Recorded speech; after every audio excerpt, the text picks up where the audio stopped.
وعلیکم السلام ورحمۃ اللہ وبرکاتہ۔ اللہ رب العالمین خیر و عافیت میں رکھے۔ سوال بڑی ہی عجیب ترین جہالت سے متعلق ہے، وہ یہ کہ معاشرے میں ایک بات بالکل ہی عام ہے کہ جو خاتون زچگی کی حالت میں ہوتی ہے اور اس کے بعد تقریباً 40 دنوں تک اس کے لیے الگ برتن رکھا جاتا ہے اور یہ تصور کیا جاتا ہے کہ اگر گھر کے دیگر برتنوں میں کھانا کھا لے تو وہ برتن بھی ناپاک ہو جائے گا۔ تو کیا یہ بات درست ہے؟ اس کا جواب یہ ہے کہ یہ بالکل ہی دین سے دوری کا نتیجہ ہے۔ اللہ رب العالمین نے یا محمد رسول اللہ صلی اللہ علیہ وسلم نے ایسا کہیں حکم نہیں دیا ہے کہ نفاس کی حالت میں عورت خاتون کسی برتن میں کھا لے تو وہ برتن ناپاک ہو جائے گا۔ برتن ناپاک نہیں ہوتا۔ اور دوسری بات یہ ہے کہ اس خاتون کے ہاتھ میں گندگی نہیں لگی ہے کہ برتن بھی گندا ہو جائے۔ اللہ اور اس کے رسول کی تعلیمات کے مطابق حائضہ عورت حیض کی حالت میں دیگر گھر کے افراد کے ساتھ کھانا کھا سکتی ہے، بلکہ نبی کریم صلی اللہ علیہ وسلم کی سنت ہے اور یہود و نصارہ کی مخالفت ہے۔ خاص طور سے یہود حائضہ عورت کے ساتھ نہ کھاتے تھے، نہ پیتے تھے، نہ ایک ساتھ رہتے تھے۔ اللہ کے رسول صلی اللہ علیہ وسلم نے یہودیوں کی اس روش اور اس طریقہ کار سے مسلمانوں کو آگاہ کیا اور کہا کہ ان حیضتک لیست فی یدک، کہ تمہارا حیض تمہارے ہاتھ میں نہیں لگا ہے۔ معلوم یہ ہوا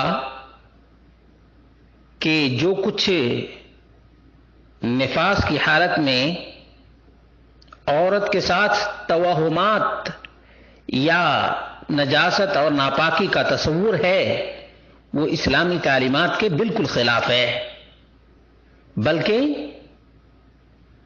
نفاس کی حالت میں جو خاتون ہو اس کے ساتھ گھر کے دیگر افراد اور خواتین کو اس قدر گھل مل کر رہنا چاہیے کہ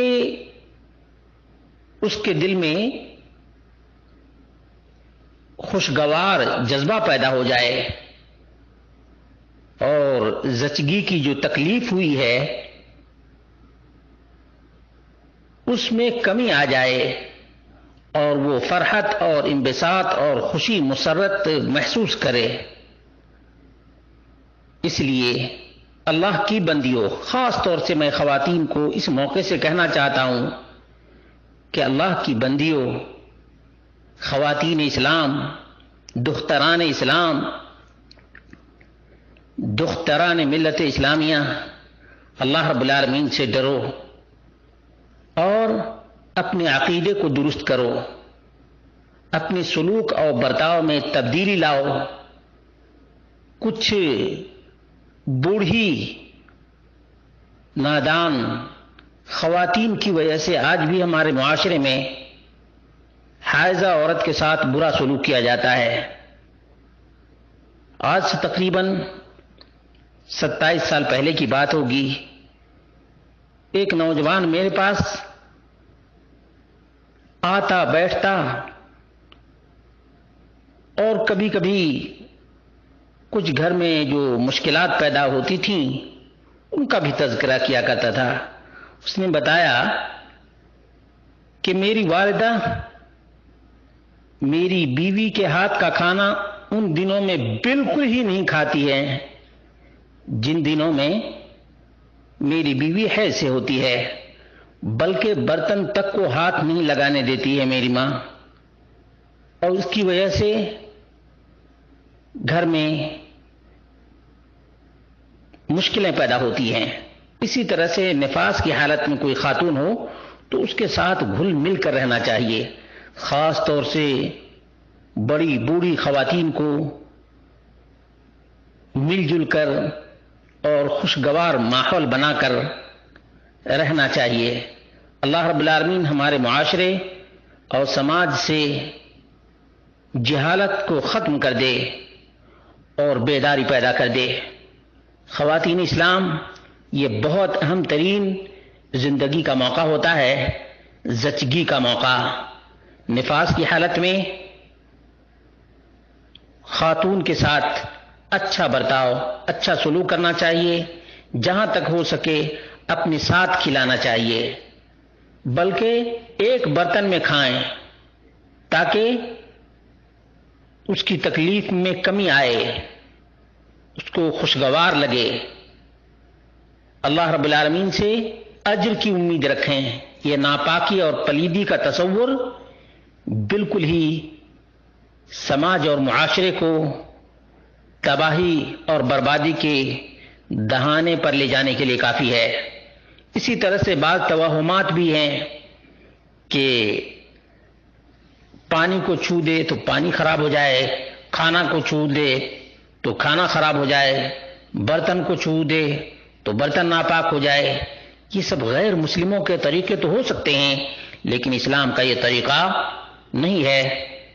اللہ رب العالمین نے ہمیں جو دین دیا ہے وہ کامل دین ہے۔ الیوم اکملت لکم دینکم واتممت علیکم نعمتی ورضیت لکم الاسلام دینا۔ دین کامل ہے۔ ادھر ادھر سے سنی سنائی بات کو دین، شریعت نہیں کہہ سکتے۔ اللہ کے رسول صلی اللہ علیہ وسلم کا منہج اور طریقہ زندگی سب سے بہترین منہج اور سب سے بہترین طریقہ ہے۔